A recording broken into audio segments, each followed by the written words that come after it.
శ్రీ గురు రాఘవేంద్ర జ్యోతిష్యాలయం ప్రముఖ జ్యోతిషులు శ్రీ కాళికాదేవి ఆరాధకులు ప్రధాన తాంత్రిక్ శ్రీ ఎంకే శాస్త్రి గారు మీ జీవిత సంపూర్ణ భవిష్యత్తు చెప్పగలరు. మీకు ఎటువంటి సమస్యలు ఉన్నా కాళికాదేవి దైవశక్తి పూజల ద్వారా పరిహారం చేయగలరు. గురువుగారి ఫోన్ నంబర్ 9481312761. స్త్రీ పురుష వశీకరణం 100% గ్యారంటీ. అరే బిఖారీ, 500 కోట్లు తేవడానికి నీకున్న అర్హత ఏమిటి? నీకు 500 కోట్లంటే ఏమిటో తెలుసా? ఇక్కడ ఏం జరుగుతుందో ఏమైనా అర్థమవుతుందా? 500 కోట్ల రూపాయలు గల్లంతైపోయాయి. ఈ డబ్బు ఇప్పుడే తిరిగి రాకపోతే నేను నాశనమైపోతాను. ఎవరైనా నా 500 కోట్ల రూపాయలు తిరిగి వచ్చేలా చేయగలిగితే నేను వాళ్లకు 10 కోట్ల రూపాయలు బహుమతి ఇస్తాను. ఉదయం ఖచ్చితంగా 7 గంటలయ్యింది. నగరం ఇంకా పూర్తిగా మేల్కోలేదు. కాని మేభరాజ్ చౌక్లో చెత్తవాసన, బస్సుల శబ్దం ముందే ఉన్నాయి. అక్కడే ఫుట్పాత్ అంచున చిరిగిపోయిన గోని సంచుతూ 12 ఏళ్ల నీల్ వంగి అక్కడ తను ప్లాస్టిక్ బాటిళ్లు, ఇనుప తీగలు ఏరుకుంటున్నాడు. అతని చేతులపై అంటిన మురికి శాశ్వతంగా అనిపిస్తుంది. ఎవరో అతనిపై కనిపించకుండా ఉండే ముద్ర వేసినట్లు. నీల్ మాటలు తక్కువగా మాట్లాడేవాడు. ప్రజలు అతన్ని పిరికివాడనో మందబుద్ధిగలవాడనో అనుకునేవారు. నిజమేమిటంటే అతను చాలా వింటాడు. మాటలు, శబ్దాలు, యంత్రాలు. ప్రజలు మాట్లాడినప్పుడు అతను ఆ పదాలు పట్టుకుంటాడు. యంత్రాలు నడిచినప్పుడు ప్యాటర్న్లు పట్టుకుంటాడు. అతని ముందరే నగరం యొక్క అతిపెద్ద ప్రైవేట్ బ్యాంక్ నిలబడి ఉంది. గాజుతో ఉన్న ఎత్తైన భవనం. ప్రతి ఉదయం నల్ల కార్ల నుంచి సూట్లు వేసుకున్నవాళ్లు దిగి మొబైల్లో అరుస్తూ లోపలికి వెళ్తారు. నీల్కు లోపలికి వెళ్లే అనుమతి ఎప్పుడూ రాలేదు. గార్డ్ ప్రతిసారీ ఒకే మాట అంటాడు, ఇక్కడ్నుంచి పో. నీల్ నవ్వేసుకుని మళ్లీ చెత్త ఏరుకోవడంలో బిజీ అయిపోయేవాడు. ఆ బ్యాంకు గోడకు ఆనుకుని ఒక పాత ట్రాన్స్ఫార్మర్ బాక్స్ ఉంది. నీల్ తరచూ అక్కడ కూర్చుని పొడిరొట్టె తింటాడు. అక్కడి నుంచి అతనికి ఒక వింత బుంబుం శబ్దం వినిపిస్తుంది. మిగతా వాళ్లకు అది శబ్దం మాత్రమే, నీల్కు అది భాష. ఆ రోజు మధ్యాహ్నం వాతావరణం మారిపోయింది. బ్యాంక్ లోపల హఠాత్తుగా గందరగోళం మొదలైంది. ఉద్యోగులు సీట్ల నుంచి లేచి నిలబడ్డారు. మేనేజర్ల ముఖాలు పాలిపోయాయి. ఒక్కొక్క ఫోన్ మోగసాగాయి. పై అంతస్తులో బోర్డ్ రూంలో అరుపులు వినిపించాయి. 500 కోట్లు గల్లంతైపోయాయి. ఇది పుకారు కాదు. బ్యాంక్ మెయిన్ సర్వర్ నుంచి 500 కోట్లు గల్లంతు. ఆ డబ్బు ఆన్లైన్ ట్రాన్స్ఫర్ అయిపోయింది. ఏ ఖాతాదారుడి ఖాతాలోనూ లేదు. ఏ విదేశీ బ్యాంకులోనూ లేదు. అది సిస్టమ్ నుంచి జారిపోయి గాలిలో కలిసిపోయినట్లు అయింది. ఐటీ టీం పరుగెత్తింది. సర్వర్ లాగులు తెరిచారు. ఫైర్వాల్ చెక్ చేశారు. సైబర్ సెక్యూరిటీ నిపుణులకు కాల్ చేశారు. పోలీసులకు సమాచారమిచ్చారు. ప్రతి నిమిషంతో బ్యాంక్ ప్రతిష్ట దిగజారుతుంది. బయట ఫుట్పాత్పై కూర్చున్న నీల్ ఇదంతా చూస్తున్నాడు. అతనికి ఏదో వింతగా అనిపించింది. Bank backup server exhaust fan శబ్దం మారిపోయింది. అది లయలో లేదు. మధ్యలో ఒక చిన్న పాజుంది. ఎవరో శ్వాస ఆపినట్లు. నీల్ లేచి నిలబడ్డాడు. గోనిసంచి కింద పెట్టి గోడ దగ్గర చెవి ఆనించాడు. అతని కళ్ళు మిణుకుమిణుకుమన్నాయి. ఇది దొంగతనం కాదు అని అతను తనలో తను అనుకున్నాడు. ఇది రూట్ రీడైరెక్షన్. అప్పుడు నీల్కు తన తల్లి ముఖం గుర్తొచ్చింది. ఆమె ఒకప్పుడు ఈ బ్యాంక్లో క్లీనర్గా పనిచేసేది. ఒకరోజు రాత్రి యాక్సిడెంట్లో పోయింది. అప్పట్నుంచి నీల్ రోడ్డుపైకి వచ్చాడు. తల్లి దగ్గర ఒక పాత కీప్యాడ్ ఫోనుండేది. అందులో కొన్ని నోట్స్, నెంబర్లు కాదు, ప్యాటర్న్లు. నీల్ జేబు నుంచి ఆ మడతపెట్టిన కాగితం తీశాడు. అందులో అతడు స్వయంగా చేసిన గుర్తులు రాసి ఉన్నాయి. అతడు రోజూ యంత్రాలు చూసి కొత్తవి నేర్చుకుని గుర్తులు వేసుకుంటాడు. బ్యాంక్ లోపల గందరగోళం పెరుగుతోంది. బయట ఒక చెత్త ఏరుకునే అబ్బాయి నిలబడి ఉన్నాడు.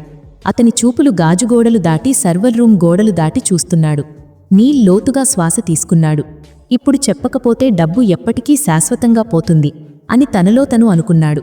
అతను గోనెసంచు తీసుకుని బ్యాంక్ మెయిన్ గేట్ వైపు నడిచాడు. గార్డ్ అతన్ని చూసి కోపంగా ఆపాడు. ఎక్కడికి రా, ఇక్కడికి రావద్దు అన్నాడు. కాని నీల్ ఆగలేదు. మొదటిసారి నేరుగా ఆ గార్డ్ కళ్లల్లోకి చూసి అన్నాడు, సర్, పోయిన డబ్బు ఇంకా ఈ బ్యాంక్లోనే ఉంది. అది విని గార్డ్ నవ్వాడు.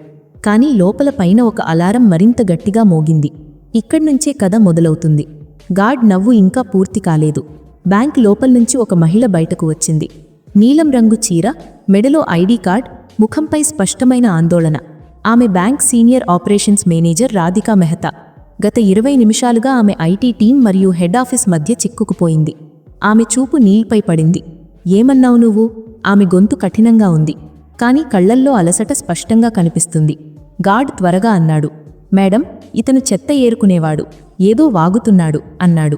నీల్ తల వంచుకున్నాడు. తర్వాత నెమ్మదిగా అన్నాడు, మేడం, డబ్బు బయటకు పోలేదు. సిస్టమ్ తనే మార్గం మార్చుకుంది. ఇప్పుడు ఏమీ చెయ్యకపోతే 3 గంటల తర్వాత ఆ డబ్బు దానికదే శాశ్వతంగా తుడిచిపెట్టుకుపోతుంది. అది విని రాధిక గుండె దడ పుట్టింది. మీకు ఎలా తెలుసు అని ఆమె ఆలోచించకుండా అడిగింది. నీల్ బ్యాంకు గోడవైపు సూచించాడు. మీ బ్యాకప్ సర్వర్ ఫ్యాన్ 30 సెకండ్లకోసారి ఆగుతోంది. ఇది లోడ్ను ఉద్దేశపూర్వకంగా తిప్పినప్పుడు అలా జరుగుతుంది. ఇది దొంగతనం కాదు, ఇది ట్రాప్. అతను మాట్లాడుతున్నప్పుడు భయపడలేదు, వేగంగా మాట్లాడలేదు. అదంతా అతనికి కొత్త కాదన్నట్లు చెప్తున్నాడు. రాధిక ఒక క్షణం ఆలోచించింది. లోపల ఐటీ హెడ్ అరుస్తున్నాడు. డేటా ఫ్లో అర్థం కావడం లేదని. పోలీసులు దారిలో ఉన్నారు. మీడియాకు సమాచారం అందబోతోంది. ఆమె గార్డ్ను చూసి అంది, ఇతన్ని వాపలికి రానివ్వు. గార్డ్ ఆశ్చర్యపోయాడు. మేడం అంటూ గార్డ్ ఏదో చెప్పబోయేంతలో ఆమె గార్డ్ని ఆపి, నేను చెబుతున్నాను కదా, ఆ బాబుని లోపలికి రానివ్వు అని చెప్పింది. అప్పుడు నీల్ మొదటిసారి బ్యాంక్ లోపలికి అడుగుపెట్టాడు. ఏసీ చల్లని గాలికి అతను వణికిపోయాడు. నేల అంత చల్లగా ఉంది. బ్యాంక్లోని స్టాఫ్ అతన్ని ఆశ్చర్యంగా చూస్తున్నారు. ఎవరో ఈ పిల్లాడు ఏం చేస్తాడు అంటూ గుణుగుతున్నారు. నీల్ వింటున్నాడు, కాని అతను ఏమీ పట్టించుకోలేదు. రాధిక అతన్ని నేరుగా ఐటీ ఫ్లోర్కు తీసుకెళ్ళింది. అక్కడ 5 ల్యాప్టాపులతో పెద్ద స్క్రీన్ ముందు నిలబడ్డారు. స్క్రీన్పై రెడ్ రంగు లైన్లు, నెంబర్లు పరుగెత్తుతున్నాయి. ఐటీ హెడ్ కోపంగా అన్నాడు, మేడం ఇప్పుడు సమయం లేదు, ఇది జోక్ కాదు అని టెన్షన్ పడుతున్నాడు. నీల్ స్క్రీన్ వైపు చూసి తక్షణం అన్నాడు, మీరు తప్పు లాగ్ని చూస్తున్నారు. నిజమైన మార్గం హైడ్ చేయబడింది అని అన్నాడు. అది విని రూంలో నిశ్శబ్దం అలుముకుంది. ఈ పిల్లాడు మనకు బోధిస్తాడా అంటూ ఎవరో ఎగతాళి చేశారు. నీల్ దగ్గరకు వెళ్ళాడు. స్క్రీన్ మూలలో ఉన్న చిన్న టైం స్టాంప్ వైపు సూచించాడు. ఇది చూడండి, ప్రతి ట్రాన్సాక్షన్కి 1 సెకండ్ ముందు టైం వెనక్కి వెళ్తోంది. ఇది మాన్యువల్ కాదు. ఐటీ హెడ్ వంగి చూశాడు. నిజమే, అతని ముఖం మారిపోయింది. ఇది అసాధ్యం. నీల్ మొదటిసారి తల ఎత్తి అందర్నీ చూశాడు. అసాధ్యం కాదు సార్, దీన్ని చేసినవాడు డబ్బు దొంగలించలేదు, బ్యాంకును తనతో తాను పోరాడేలా చేశాడు. రాధిక గొంతు కంపించింది. అయితే డబ్బు తిరిగి రావచ్చా అంటూ కంగారుగా అడిగింది. నీల్ నెమ్మదిగా శ్వాస విడిచాడు. రావచ్చు, కాని ఆలస్యమైతే కాదు. గడియారం టిక్ టిక్ అంటూ గట్టిగా వినిపిస్తోంది. ఆ క్షణంలో నీల్ అన్నాడు, నాకొక కంప్యూటర్ కావాలి, ఇంటర్నెట్ లేకుండా, లోకల్ యాక్సెస్ మాత్రమే. రూంలో ఎవరూ మాట్లాడలేదు. మొదటిసారి బ్యాంక్ యొక్క అతిపెద్ద సంకటంలో అందరి చూపులు ఒక చెత్త ఏరుకునే అబ్బాయిపై పడ్డాయి. నీల్కు తెలుసు, ఇక వెనక్కి తగ్గే మార్గం లేదు. రూంలో వింత నిశ్శబ్దం ఆవరించింది. ఏసీ చల్లని గాలి ప్రవహిస్తోంది, కాని ఎవరికీ చలి అనిపించడం లేదు. అందరి చూపులు నీల్పైనే ఉన్నాయి. అతను కుర్చీపై కూర్చోలేదు, నిలబడి ఉన్నాడు. కూర్చోవడం అతనికి అనవసరంగా అనిపిస్తుంది. ఐటీ హెడ్ ఇబ్బందిగా ఒక సిస్టమ్ అతని వైపు తిప్పాడు. ఇది లోకల్ మెషీన్, నెట్వర్క్ నుంచి కట్టయింది. ఏదైనా తప్పు జరిగినా తేడా పడదు. నీల్ మధ్యలో అన్నాడు, జరగాల్సిన నష్టం జరిగిపోయింది. అతను కీబోర్డ్ను పాత మిత్రుడిలా తాకాడు. వేళ్లు మురికిగా ఉన్నాయి, కాని కదలికలో ఇబ్బంది లేదు. స్క్రీన్పై నల్ల విండో తెరుచుకుంది. రాధిక గడియారం చూసింది. నీల్, మన దగ్గర ఎక్కువ సమయం లేదు. నీల్ తల ఊపాడు. తెలుసు. అతను టైప్ చేయడం మొదలుపెట్టాడు. వేగం లేదు, డ్రామా లేదు. ప్రతి కమాండ్ ఆలోచించి అతను ఇదంతా ముందే చేసినట్లు ఎంతో అనుభవం ఉన్నవాడిలా టైప్ చేస్తున్నాడు. ఐటీ టీం స్క్రీన్పై వస్తున్న టెక్స్ట్ చదవడానికి ప్రయత్నిస్తోంది, కాని అది వాళ్ల అవగాహనకు మించి ఉంది.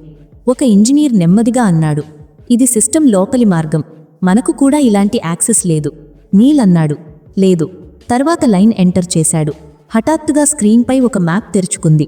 అది ఏ ఖాతా మ్యాప్ కాదు, డేటా ప్రవాహం మ్యాప్. నీల్ ఒక చోట వేలు పెట్టాడు. ఇక్కడే డబ్బు చిక్కుకుంది, కాని ఇక్కడ ఏ ఖాతా లేదు కదా, ఐటీ హెడ్ అన్నాడు. నీల్ అతని వైపు చూశాడు. ఎందుకంటే ఇది ఖాతా కాదు, ఇది ఖాళీ గది. సిస్టమ్ తనే సృష్టించింది. అదంతా చూస్తున్న రాధిక కళ్ళు విశాలమయ్యాయి. సిస్టమ్ దానికదే క్రియేట్ చేసిందా అంటూ ఆశ్చర్యపోయింది. అవును అని నీల్ అన్నాడు. ఎవరైనా సిస్టమ్ మెయిన్ సర్వర్ వరకు చేరే ప్రయత్నం చేసి పట్టుబడితే అప్పుడు పాత కోర్ ఒక నకిలీ మార్గం సృష్టిస్తుంది. అప్పుడు డబ్బు అందులోకి వెళ్తుంది. బయట నుంచి చూస్తే దొంగతనం అనిపిస్తుంది, కానీ నిజానికి సిస్టమ్ దానికదే డబ్బు ఉన్న అకౌంట్స్ని అందులో దాచుకుంటుంది అని అన్నాడు. ఇదంతా జాగ్రత్తగా చూస్తూ ఆ రూంలో అందరూ శ్వాస తీసుకోవడం కూడా మర్చిపోయారు. ఐటీ హెడ్ నెమ్మదిగా అన్నాడు, కానీ అలాంటి ఫీచర్ ఎక్కడా డాక్యుమెంట్ చేయబడలేదు. నీల్ చిన్న నవ్వు నవ్వాడు. ఎందుకంటే ఇది ఫీచర్ కాదు, ఇది యంత్రం భయం. ఇప్పుడు అతను తదుపరి కమాండ్ ఎంటర్ చేశాడు. స్క్రీన్పై రెడ్ హెలర్ట్ మెరిగింది. Warning, data collapse in 17 minutes. ఆ వార్నింగ్ని చూసి రాధిక చేతులు వణికిపోయాయి. దీని అర్థం, ఈ గది కూలిపోతే డబ్బు ఎవరిదీ కాదు, దొంగది కాదు, బ్యాంకుది కాదు. ఐటీ టీంలో గందరగోళం మొదలైంది. అయితే త్వరగా చెయ్యి. నీల్ మొదటిసారి కోపంగా తల ఎత్తాడు. త్వరగా కాదు, సరిగ్గా. అతను కళ్ళు మూసుకున్నాడు. కొన్ని సెకండ్లు మనసులో ఏదో కలుపుతున్నట్లు. అతనికి పాత మొబైల్, తల్లి గొంతుక నెంబర్ల మధ్య ప్యాటర్న్ గుర్తుకు వచ్చాయి. విషయాలు నేరుగా నడవవు, అవి తిరిగి వస్తాయి. నీల్ టైప్ చేశాడు. స్క్రీన్పై కొత్త తలుపు తెరుచుకుంది. ఐటీ హెడ్ ఏదో నసుగుతున్నట్లుగా అన్నాడు. ఇది రివర్స్ ట్రాక్ అన్నాడు. అవును అని నీల్ అన్నాడు. ఇప్పుడు డబ్బు భయం వచ్చిన మార్గంలోనే తిరిగి వెళుతుంది. రాధిక గడియారం చూసింది. 13 నిమిషాలు మిగిలి ఉన్నాయి. నీల్ వేళ్లు మళ్లీ కదలసాగాయి. బయట బ్యాంక్ గేటు దగ్గర మీడియా మొదటి వ్యాన్ వచ్చి ఆగింది. బయట గ్లాస్ డోర్స్ దాటి కెమెరాలు మెరుస్తున్నాయి. మీడియాకు ఒక సంకేతం కోసం ఎదురుచూపు. లోపల ఐటీ ఫ్లోర్పై ఒత్తిడి అంత గాఢంగా ఉంది, గాలి కూడా బరువుగా అనిపిస్తుంది. రాధిక నెమ్మదిగా అంది, ఇది తప్పు దిశలో వెళితే సిస్టమ్ ఎప్పటికీ లాక్ అవ్వచ్చు అంటూ ఆందోళన పడుతూ అంది. నీల్ స్క్రీన్ నుంచి చూపు తిప్పకుండా జవాబిచ్చాడు. అది ఇప్పటికే లాక్ అయింది మేడం. తేడా ఏమిటంటే ఇప్పుడు నిశ్శబ్దంగా ఉంది. ఇప్పుడు అతను ఒక గ్రాఫ్ తెరిచాడు. నీలం ఎరుపు లైన్లు ఒకదాని వెనక ఒకటి పరిగెత్తుతున్నాయి. మధ్యలో ఒక చోట లైన్లు హైడ్ అవుతున్నాయి. ఇక్కడే డబ్బు బయటకు చూపించారు అని నీలన్నాడు. కాని నిజంగా ఇక్కడి నుంచే తిరిగి తెచ్చుకోవచ్చు. ఐటీ హెడ్ కుర్చీలాగి దగ్గర కూర్చునడిగాడు. నువ్విదంతా ఎలా తెలుసుకున్నావు? నీల్ మొదటిసారి నిజం చెప్పాడు. నేను యంత్రాల దగ్గర పెరిగాను. అమ్మ జీవించి ఉన్నప్పుడు రాత్రి షిఫ్ట్లో ఇక్కడే శుభ్రం చేసేది. నేను బయట కూర్చునుండేవాణ్ణి. సర్వర్ రూమ్ శబ్దాలు నాకు మాటల్లా అనిపించేవి. ఎవరూ మాట్లాడలేదు. నీల్ తదుపరి కమాండ్ ఎంటర్ చేశాడు. స్క్రీన్పై కొత్త సందేశం. Authorisation required. రాధిక ఉపశమనంగా ఊపిరి పీల్చింది. సరే, ఇది సాధారణం. మన దగ్గర మల్టీ లెవెల్ ఆథరైజేషన్ ఉంది. నీల్ తల ఊపాడు. కాదు మేడం, ఇది సాధారణం కాదు అన్నాడు. ఎందుకు అని అడిగింది. ఎందుకంటే ఇది ఈ ఆథరైజేషన్ సిస్టమ్ నుంచి రాలేదు.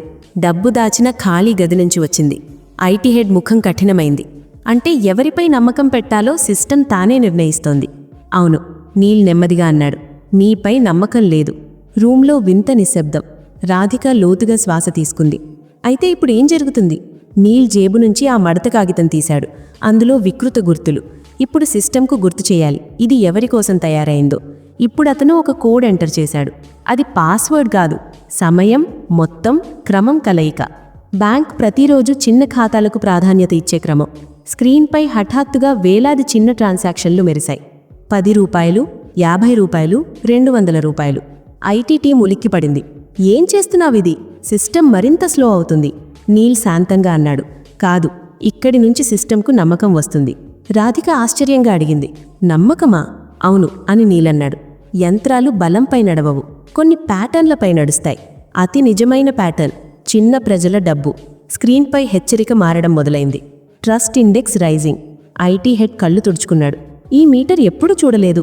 ఎందుకంటే మీరు ఎప్పుడూ సిస్టమ్ని అడగలేదు దానికి ఏం కావాలో అని నీలన్నాడు. ఇప్పుడు ఆమె గడియారం వైపు చూస్తోంది. 7 నిమిషాలే మిగిలున్నాయి. నీల్ వేళ్లు ఇప్పుడు మరింత వేగంగా కదిలాయి. ఆ సమయంలో బ్యాంక్ మెయిన్ సర్వర్ నుంచి నెమ్మదిగా బీప్ శబ్దం వచ్చింది. నిద్రలో ఉన్న మెదడు మేల్కుంటున్నట్లు. అందరికీ అర్థమైంది. తిరిగి రాక మొదలైంది. ఆ చిన్న బీప్ శబ్దం ప్రభావం భారీగా ఉంది. ఐటీ ఫ్లోర్లో నిలబడిన ప్రతి వ్యక్తి వీపు నిటారుగా అయింది. స్క్రీన్పై చెదిరిన బాణాలు ఇప్పుడు ఒక దిశలో తిరుగుతున్నాయి. ఆగిపోయిన నది పాత మార్గాన్ని గుర్తిస్తున్నట్లు. ఐటీ హెడ్ హడావడిగా అన్నాడు. డేటా ఫ్లో రివర్స్ అవుతోంది. రాధిక కళ్ళు స్క్రీన్ నుంచి తప్పడం లేదు. అంటే డబ్బు తిరిగి వస్తోంది, కానీ ప్రయాణం ఇంకా పూర్తి కాలేదు. నీలాగకుండా జవాబిచ్చాడు. స్క్రీన్పై నంబర్లు కదలసాగాయి. 10 కోట్లు, 25 కోట్లు, 68 కోట్లు. రూంలో ఎవరి శ్వాస కూడా బయటకు రాలేదు. కానీ హఠాత్తుగా గట్టి బీప్ మోగింది. స్క్రీన్ ఎర్రగా అయింది. System conflict detected. IT head లేచి నిలబడ్డాడు. ఇదిప్పుడేమిటి? నీల్ ఆగిపోయాడు. మొదటిసారి అతని వేళ్లు ఆగాయి. దీన్ని చేసిన వాడికి తెలిసిపోయింది. ఎవరు అని రాధిక అడిగింది. నీల్ తల వంచాడు. బయటవాడు కాదు, లోపలివాడే. రూంలో గందరగోళం. స్టాఫ్ ఒకరినొకరు చూసుకుంటున్నారు.